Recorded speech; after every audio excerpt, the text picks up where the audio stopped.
Jadi tasawuf ini adalah intinya, pada hakikatnya adalah yang paling yang harus digarisbawahi penjagaan jiwa kita, penjagaan jiwa manusia dari berbagai penyakit hati yang dapat membinasakannya. Ya Allah, ya Allah. Bismillahirrahmanirrahim. Assalamualaikum warahmatullahi wabarakatuh. Waalaikumsalam warahmatullahi wabarakatuh.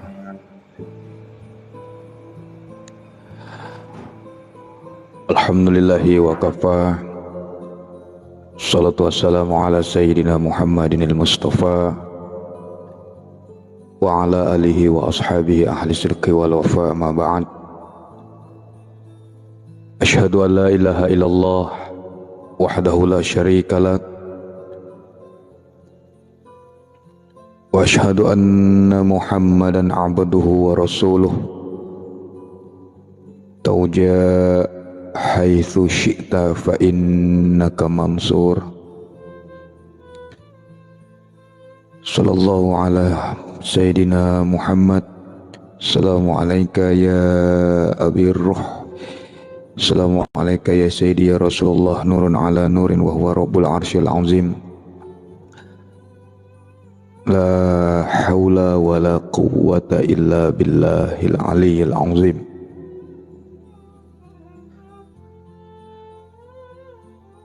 Puji syukur kepada Allah. Tiada kalimat kalam yang indah terkecuali lisan kita selalu berzikir dan mengucapkan rasa syukur kita kepada Allah Subhanahu wa ta'ala dengan mengucapkan alhamdulillahirabbil alamin. Segala dan sesuatunya, apapun itu, pujian hanya tertuju kepada Allah Subhanahu wa ta'ala. Seraya menyandarkan diri kita kepada Allah. Sampai detik ini kita masih diberikan kesehatan, kenikmatan, rahmat, nikmat iman, nikmat Islam, dan masih banyak lagi nikmat-nikmat yang Allah berikan kepada kita.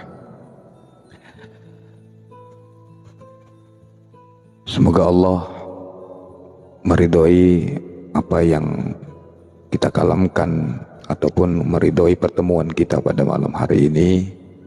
Amin ya rabbal alamin. Dan semoga Allah kiranya memberikan pemahaman kepada kita semua. Amin. Tentang apa yang akan kita diskusikan untuk malam hari ini. Salam dan salawat mari kita hadiahkan kepada baginda Rasulullah Muhammad sallallahu alaihi wasallam. Assalamualaikum ya sayyidi ya Rasulullah. Assalamualaikum ya abar ruhi. Assalamualaikum ya Ahmad Khalifatullah. Assalamualaikum ya Mahdil Khalifatullah. Assalamualaikum ya Ahmad Rasulullah. Semoga kiranya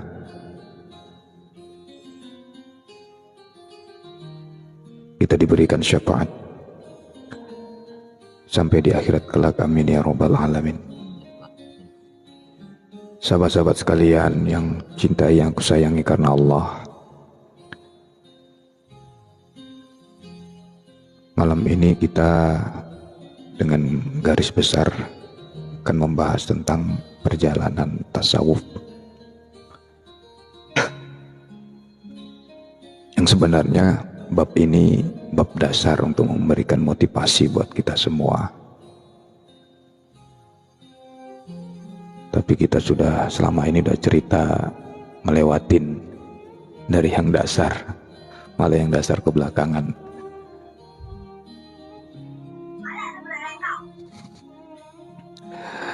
Semata-mata apa yang kita kalamkan, kita diskusikan ini bukan berarti untuk saya pribadi menggurui sahabat-sahabat sekalian,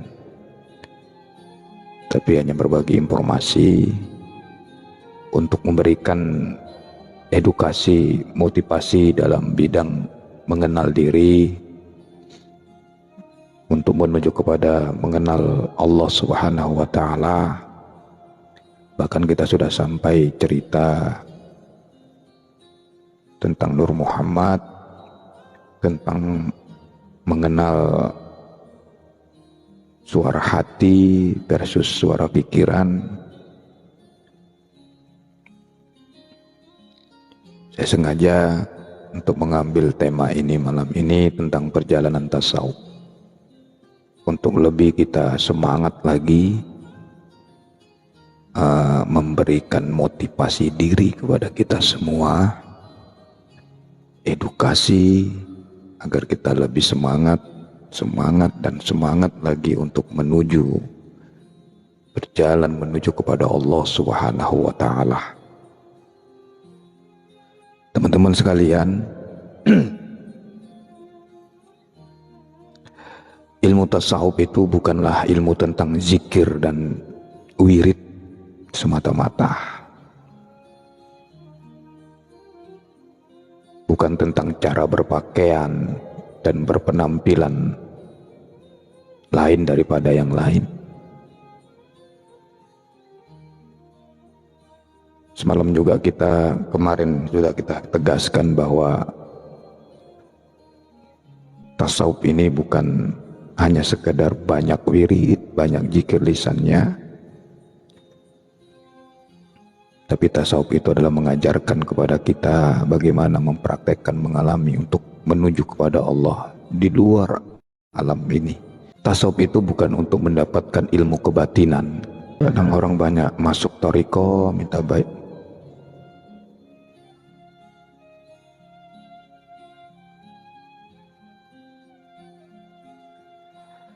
Berbai'ah, ya tujuannya berbeda-beda. Tapi intinya kalau kita sudah masuk kepada untuk belajar tasawuf ataupun masuk suatu majelis thariqah, mau thariqah apapun, kecuali thariqah yang harus dihindari ya, thariqah syaitonia, atau hati-hati itu, thariqah fir'aunia, thariqah korunia, thariqah tiktoknia gitu, thariqah YouTube dia, ya banyak itu, jangan dimasukin, jangan meminta bai'ah kepada Googleia atau thariqah Azazalia. Itu thariqah yang harus dihindari. Kenapa? Nanti banyak yang ngaku Imam Mahdi, banyak yang ngaku dari lisannya nanti aku Rasul, aku Jibril.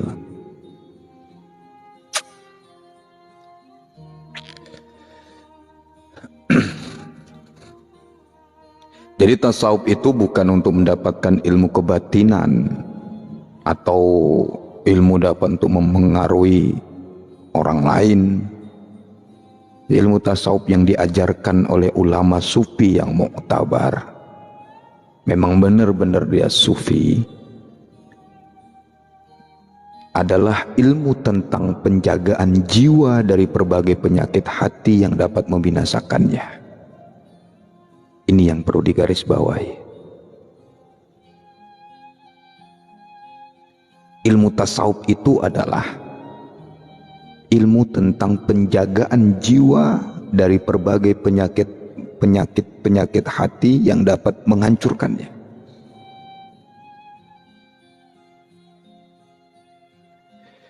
Yang mau nanya nanti ya setelah kajian ini ya, nanti kalau mau nanya ada sesi pertanyaan.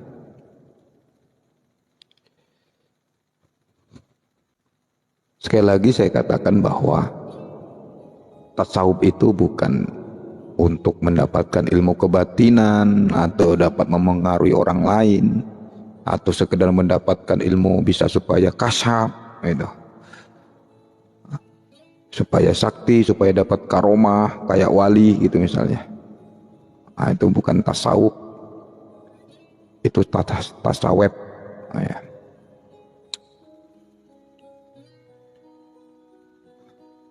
Atau sekedar bisa membaca hati orang, pikiran orang, sampai situ mandek, buka praktek, jadi dukun.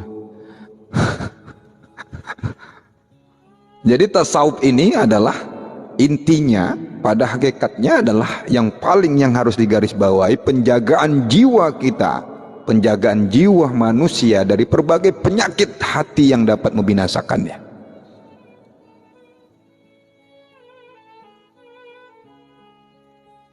Ilmu tasawuf adalah ilmu yang sangat dibutuhkan bagi menjamin kebahagiaan, kemakmuran, kesejahteraan di dunia, lebih-lebih di akhirat.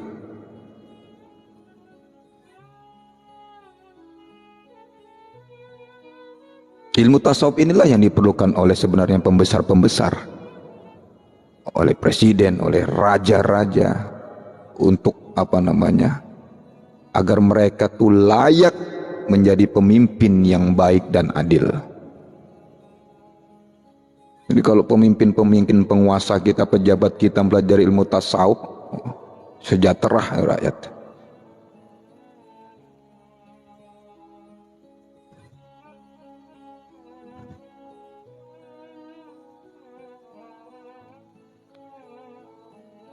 Ilmu tasawuf inilah ilmu tentang bagaimana mengenal Tuhan, yang terlebih dahulu harus mengenal diri.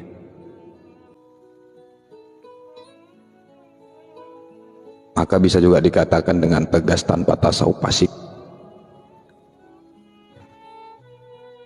Fasik tanpa umat orang Islam. Nah, ada juga saudara-saudara kita di golongan sebelah ini, tasawuf itu bukan pelajaran Islam, karena Rasulullah nggak pernah ngajari tasawuf. Nah itu biarlah. Orang yang hanya belajar fikih tanpa belajar tasawuf fasik.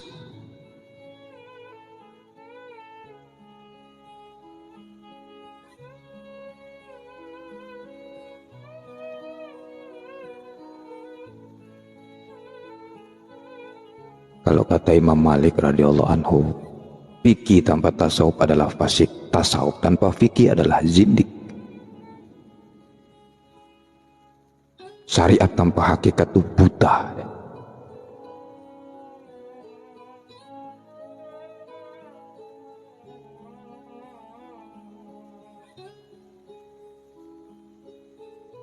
Jadi kalau mau dihukum yang hak, memang benar-benar ilmu hak, ya syariat, ya hakikat. Itu kata Imam Malik. Dan kata beliau ini sudah disepakati oleh seluruh ulama yang arif. Arif itu yang benar-benar sampai kepada Tuhan, yang memang betul makrifatnya itu sampai kepada Tuhan dan sudah mengalaminya. Tidak ada kebencian dalam hatinya, itu arif namanya.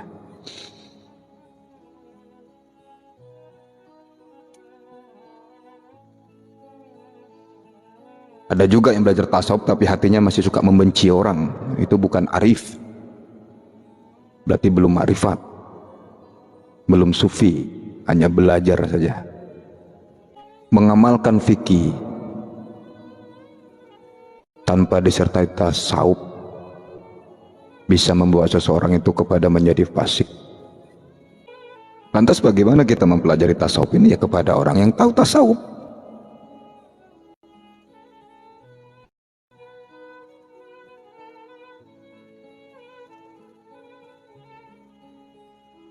Tahu tasawuf ini bukan hanya sekedar tahu ilmu pengetahuan, tapi pengalaman dalam dia mengamalkan itu.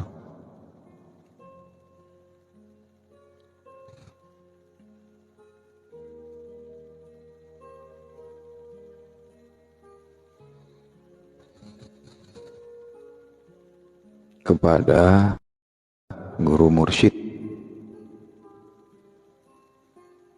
Yang guru mursyid itu sanadnya jelas. Guru yang tidak suka mengancam-ngancam muridnya.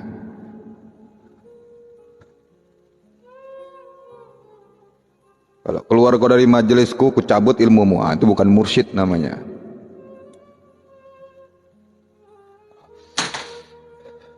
Ada kesombongan dalam hatinya.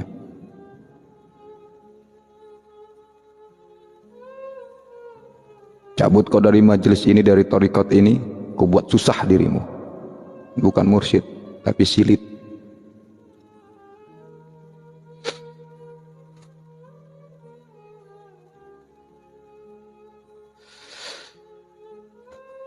Teori yang kurang tepat dari seorang guru juga bisa melahirkan seorang pelajar yang bodoh.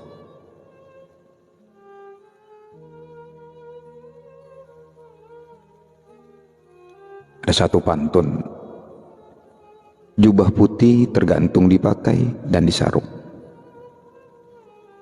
jadikan terulung kalung kalam disanjung. Ku persembahkan pesan bukan sekedar pameran, sucikan penampilan pakaian takwa. Itulah pedoman.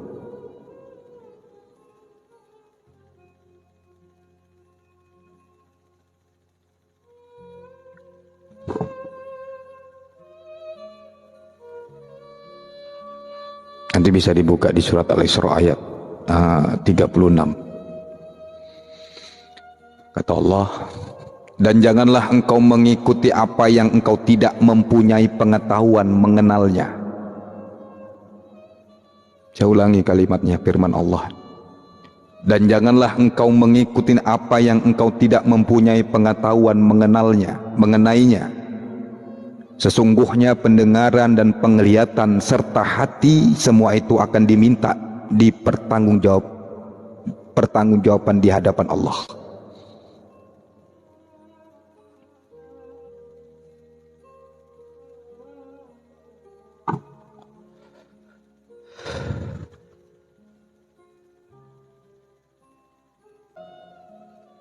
Jadi itu ya, tasawuf itu bukan sekedar semata-mata untuk mengamalkan wiritan atau zikir yang banyak atau untuk mendapatkan ilmu kebatinan. Tapi intinya dari kita mempelajari tasawuf itu adalah bagaimana kita mengolah, menenangkan jiwa kita dan membuang sifat-sifat mazmumah atau penyakit-penyakit yang tidak terpuji dalam hati kita. Dan kita belajar tasawuf ini kepada ahlinya yang tahu tentang ilmu. Ahli ini maksudnya dipaham. Ahli ini maksudnya dia bukan hanya sekedar tahu pengetahuan tentang tasawuf, tetapi benar-benar dia itu sudah sampai mengenal Allah dan mengenal dirinya. Marifat, mahabbah yang ada dalam hati mereka.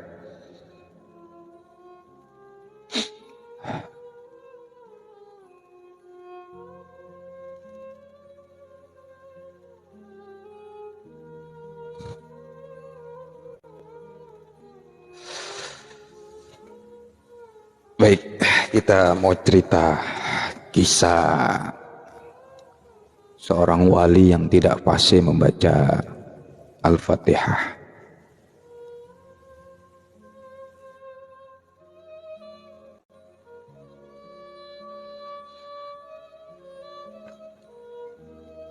Ada kisah sufi, mungkin pernah ya, kisah ini pernah populer ya, kisah ini sangat populer dan sering dibawakan bahan-bahan ceramah oleh dai-dai kita, oleh guru-guru kita. Ada seorang wali yang tidak fasih bacaannya, tetapi ia dekat dengan Allah Subhanahu wa Ta'ala. Pada suatu hari ada seorang ustadz muda yang ingin berguru kepada Syekh Abu Sa'id Abul Khair, seorang tokoh sufi yang terkenal karena karomahnya.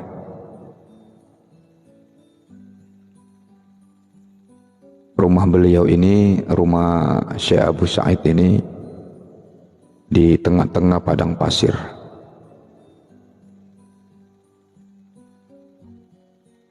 Ketika ustadz muda ini tadi tiba di rumahnya, Tuan Syekh Abul Khair ini sedang mengaji.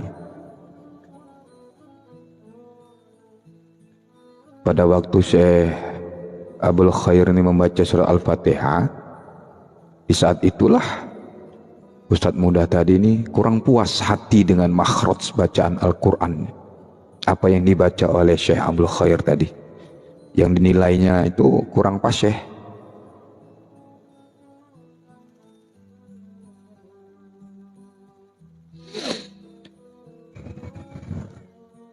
Bagaimana mungkin ia seorang sufi terkenal, makhraj bacaan Al-Fatihahnya saja pun nggak bagus, kata Ustadz muda ini tadi. Bagaimana mungkin aku bisa menjadi muridnya?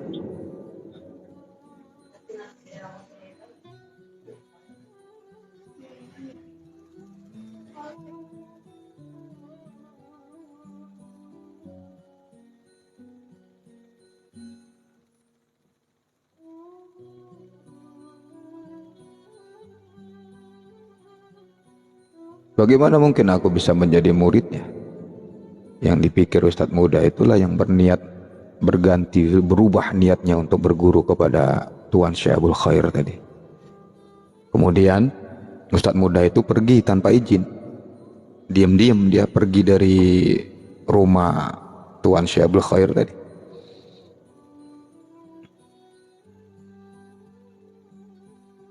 Begitu keluar, Ustadz muda tadi yang mau belajar tadi langsung dihadang oleh seekor singa padang pasir yang buas. Singa itu mengaum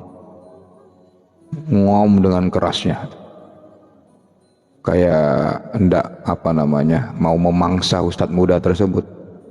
Jadi karena ketakutan, Ustadz muda itu mundur ke belakang. Lantas kebetulan di belakangnya itu juga ada seekor singa juga. Jadi depan belakang kena deh gitu. Terjebak deh di tengah-tengah, mau maju ada singa, mundur ada singa. Akhirnya Ustadz muda itu menjerit sekuat-kuatnya karena ketakutan tuh. Bisa dibayangin jeritnya kayak mana, ada singa.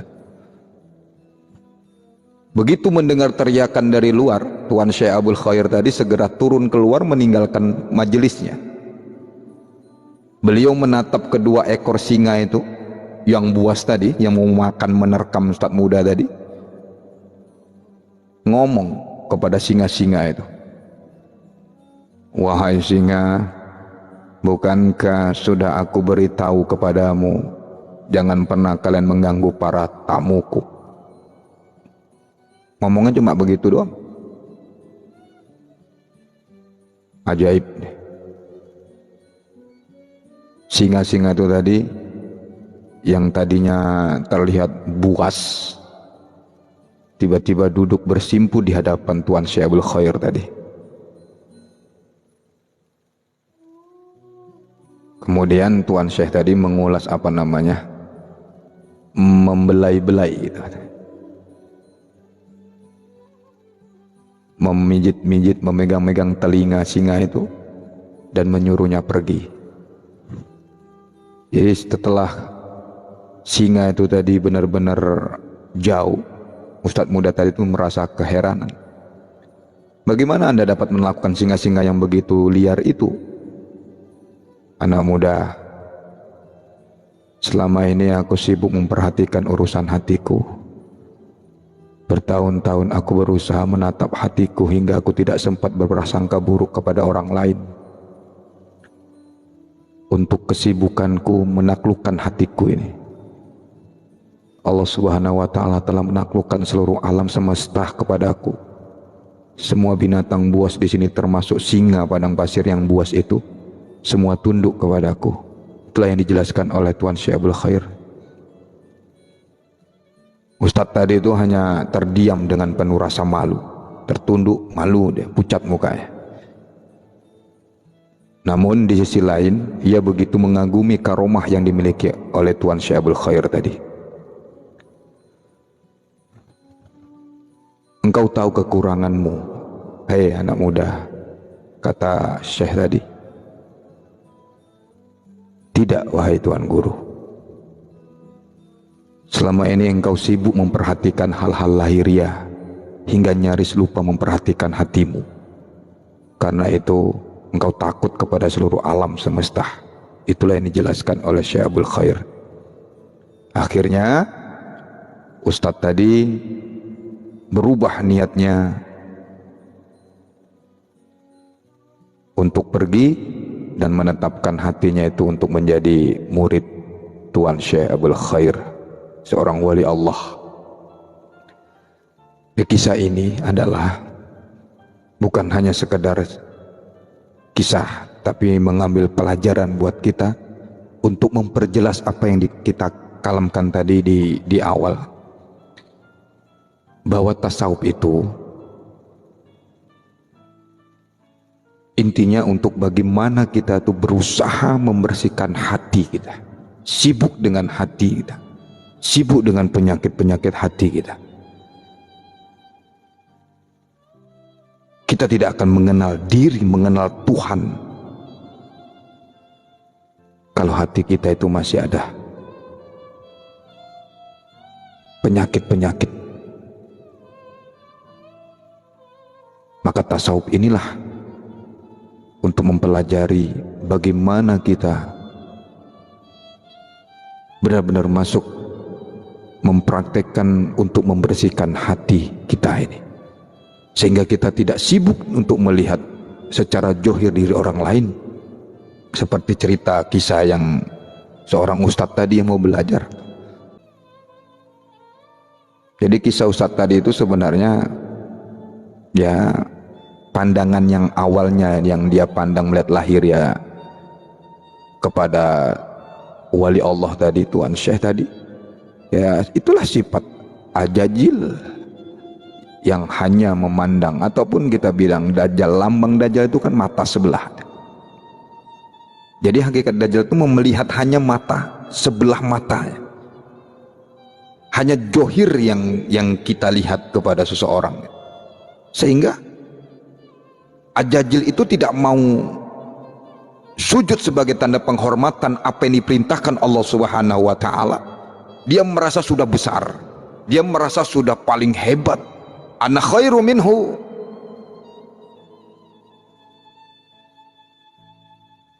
Aku lebih baik daripada dia. Gimana aku mau belajar sama dia? Bacaan Al-Fatihahnya aja pun begitu. Ah, inilah pandangannya. Bagaimana mungkin aku bisa belajar sama dia? Dia baca Quran pun panjang pendeknya nggak beres.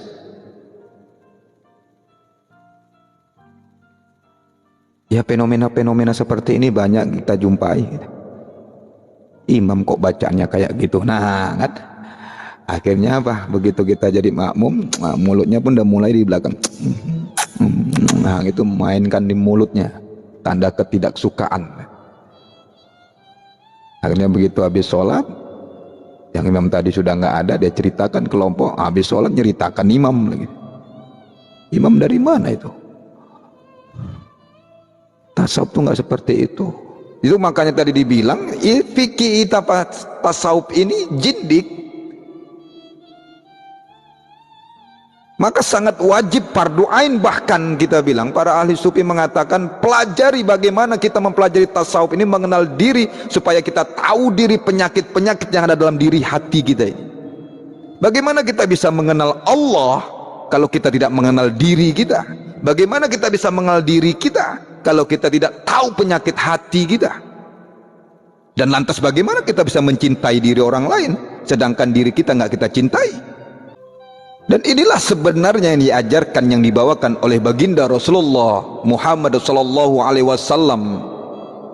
Bukan hanya sekedar kita mengurusi johir kita, tapi benar-benar kita misalnya dalam sholat kita gerakkan johir kita, ruku kita gerakkan ruku, takbir kita tangan kita gerakkan takbir. Tapi Rasulullah juga sebenarnya mengajarkan kepada kita makna dari Allahu Akbar itu. Lisan kita diajarkan la ilaha illallah, tapi bagaimana beliau itu mengajarkan kepada sahabat-sahabat beliau inti dari la ilaha illallah itu. Banyak hadis qudsi, hadis-hadis Rasulullah dan Al-Quran bahkan sebenarnya banyak yang tersirat di dalamnya. Bukan hanya mengajarkan kita tentang muamalah, hukum waris dan yang lainnya, tapi sebenarnya adalah ketauhidan kita kepada Allah Subhanahu wa Ta'ala. Coba kita lihat Al-Fatihah itu saja, nggak usah panjang-panjang, nggak usah banyak-banyak kita lihat surat-surat yang lain. Al-Fatihah itu 7 ayat. Kenapa 7 ayat? Ya karena Allah yang nyiptakan. Ya, bukan itu juga.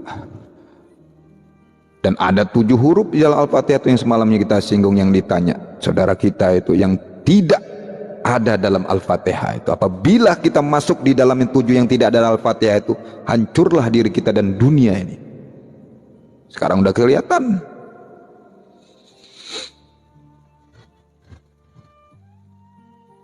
Lantas inti dari Al-Fatihah itu Bismillahirrahmanirrahim. Inti Bismillahirrahmanirrahim itu Bismillah. Inti dari Bismillah itu Bah. Inti dari Ba itu titik. Semua huruf Al-Quran itu, bahkan huruf-huruf yang lain, apabila kita sebelum menulis huruf alif dimulai dari titik, diakhiri dengan titik. Nggak ada huruf yang tidak dimulai dari titik. Coba tes, nggak boleh praktekin. Tidak ada yang kita menulis huruf apapun tidak dimulai dari titik, dan akhirnya adalah titik. Dia ya huwa awalu wa akhiru.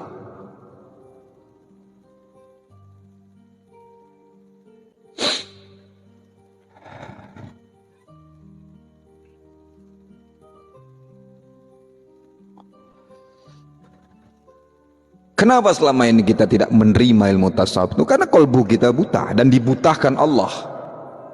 Kenapa kita tidak menerima kebenaran? Pada waktu Ajajil diperintah oleh Allah Subhanahu wa ta'ala untuk sujud kepada Nabi, buta. Dia tidak melihat apa yang dihembuskan Allah Subhanahu wa ta'ala dalam diri Adam. Padahal Adam itu tiada. Yang ada itu yang maujud. Andai saja coba Ajajil itu di skenario Allah kelihatan tuh apa yang di dalam, di hakikat diri Adam itu sebenarnya, pasti mau sujud dia. Ajajil itu wah hakikatnya luar biasa, kalah kita, kalah kita. Zikir kita pun masih kalah, masih bisa dihitung. Ya tiap langit 16.000 tahun bukan 16.000 kali. Kita masih 1000 kali aja udah lasak kali pantatnya geser sana geser sini, kakinya udah semutan lah, apalagi yang udah asam urat, pinggang sakit lah, panas lah, apalagi depan kita ada bayang-bayang, udah tuh diberhentikan, masih 1000.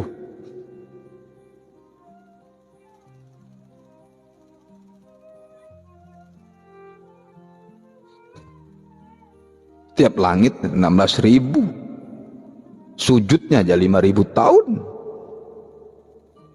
Kita sujud jadi imam, sujud 5 menit 10 menit aja, makmum udah ngomel. Aduh, nah naik darah tinggi katanya. Padahal di sujud itulah letak makrifat itu, perjumpaan hamba kepada Allah, penyatuan. Coba lambang sujud tuh kalau nggak percaya. Kepala mim, kedua tangan ha, perut mim, kedua kaki dal. Muhammad. Siapa Muhammad? Yang terpuji. Siapa yang terpuji itu? Allah, nggak ada lain.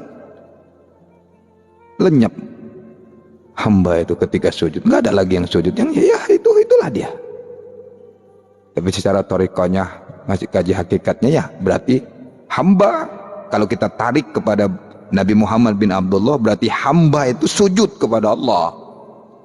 Tapi kalau ditarik marifatnya lagi, nggak ke situ pengertiannya. Ada lebur, itulah disujud, itulah itu. Mana kita? Mana ada? Masih merasa kita yang sholat, yang kuat sholat, kita yang sholat. Dah, apalagi ngaku kusuk. Di rokat berapa aku kusuk tadi ya? Wah, belum kusuk itu. Kusuk kok diingat-ingat.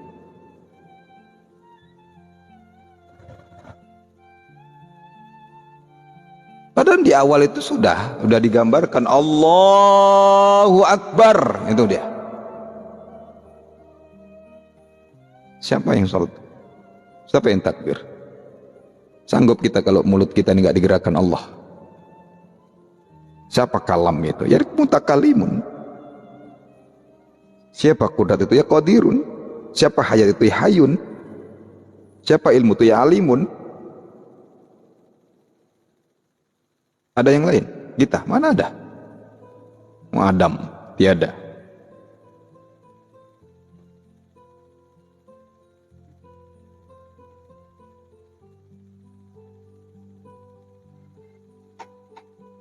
Tasawuf ini untuk menundukkan hati kita, menghilangkan rasa penyakit-penyakit dalam hati kita. Itu tasawuf. Jadi masuk tarekat tuh jangan ngejar-ngejar supaya kepingin punya batin, kebatinan, supaya bisa kasab, supaya bisa ngobatin orang. Salah kaprah. Ilahi anta maksudi.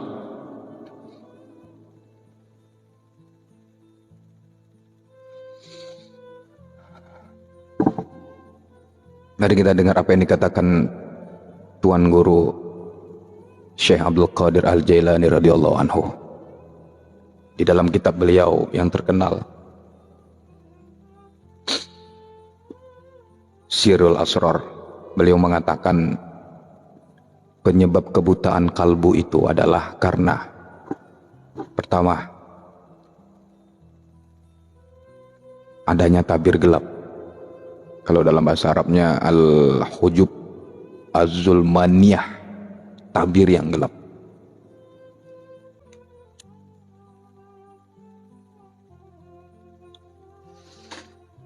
Jadi kata Syekh Abdul Qadir Jailani radhiyallahu anhu, penyebab kebutaan kolbu itu adalah karena adanya tabir gelap.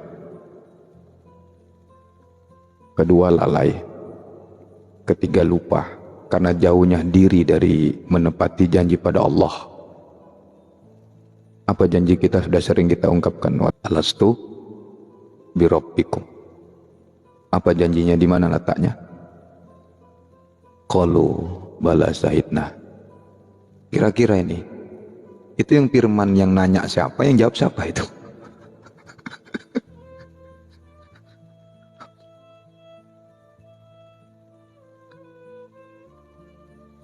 Allah nanya, alastu birabbikum, adakah aku ni Tuhanmu? Sing jawab iku sinten?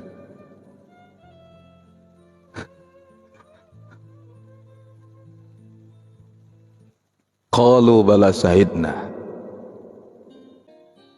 Kenapa lalai? Karena kebodohan seseorang terhadap masalah hakikat ilahiyah. Itu kata Syekh Abdul Qadir Al-Jilani.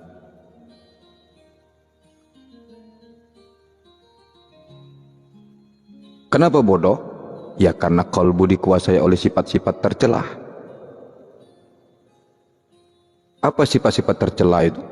Sombong, dendam, dengki, kikir, ujub, ghibah, mengumpat, sok, ego, namimah. Namimah itu ngadu domba, bohong, dan sifat-sifat tercelah lainnya. Sifat-sifat inilah yang mengakibatkan manusia jatuh ke derajat yang paling rendah. Lantas bagaimana cara menghilangkan sifat-sifat yang tercelah itu? Itulah kemarin juga kita sebutkan dan sering kita sebutkan,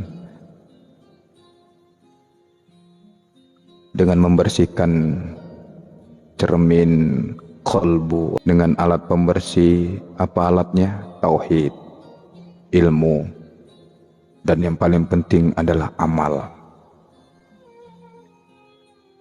dan mujahadah, ataupun berjuang dengan sekuat tenaga, baik lahir maupun batin. Apabila kita kerjakan ini, insya Allah akan menghasilkan hidupnya kolbu kita dengan cahaya tauhid dan sifat-sifatnya.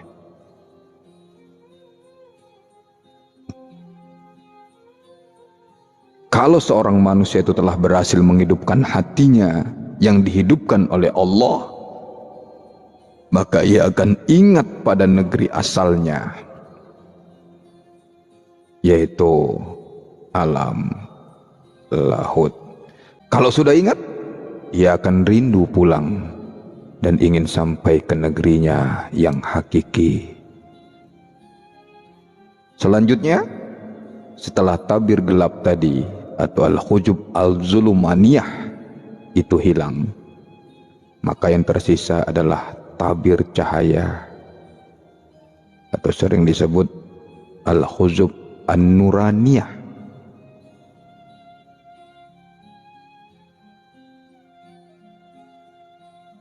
Pada saat itulah seseorang itu sudah basirah. Ia mampu melihat dengan penglihatan ruh dan menerima cahaya asma as-sifat, cahaya nama-nama sifat secara bertahap-tahap, hijab-hijab dalam bentuk. Cahaya itu akan sirna dengan sendirinya dan dia akan diterangi hanya dengan cahaya zat. Kalimat ini yang diterangkan oleh Tuan Syekh Abdul Qadir Al-Jailani dalam kitab beliau yang terkenal Sirul Asrar wa Mazharil Anwal, rasoning rasa.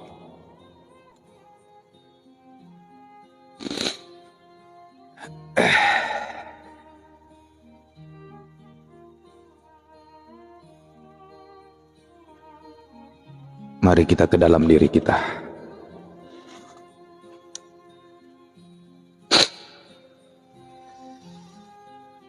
Daging jantung putih kekuningan, itulah nur Allah. Jantung putih, nur Muhammad. Maka teman-teman sekalian, ditegaskan bahwa seseorang itu tidak dapat disebut sebagai ahli sufi kecuali jika seseorang itu telah mengalami secara langsung hal-hal yang zauq dan wijdan, dan bukan hanya melalui cerita serta teori mengenai tasawuf ini. Man dzaka arabtu wa man lam yatazawq lam ya'rif. Jangan melihat dunia yang di luar, tetapi lihatlah atau teliklah dunia yang berada di dalam diri kita ini. Kenali rata-rata, maka kenallah Allah yang nyata.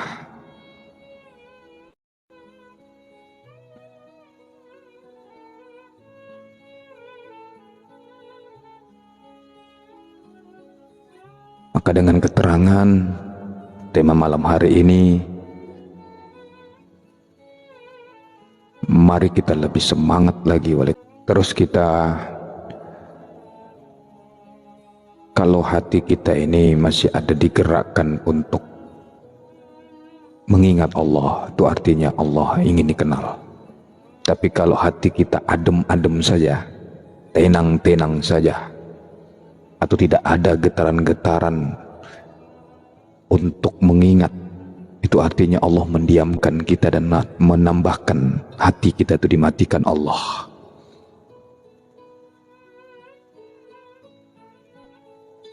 Semoga kita terus semangat untuk terus melihat, mentelik hati kita tanpa repot-repot kita untuk menilik keburukan orang lain. Ini fungsi tasawuf. Bukan untuk mencari kesalahan, bukan semakin tinggi ilmu tasawufnya, ma'rifatnya, bukan semakin untuk menghina orang lain. Inilah yang dikatakan oleh Imam Nawawi Al-Bantani. Semakin tinggi ma'rifatnya, justru dia semakin tidak melihat kesalahan orang lain, tetapi selalu melihat kesalahannya dirinya sendiri. Terus kita belajar, terus sibuk dengan hati kita yang masih busuk ini. Sombongnya masih ada, astagfirullah, dengkinya, astagfirullah, dendamnya, bencinya, kikirnya, memandang orang lain tuh dengan kebencian, memandang dengan sebelah mata.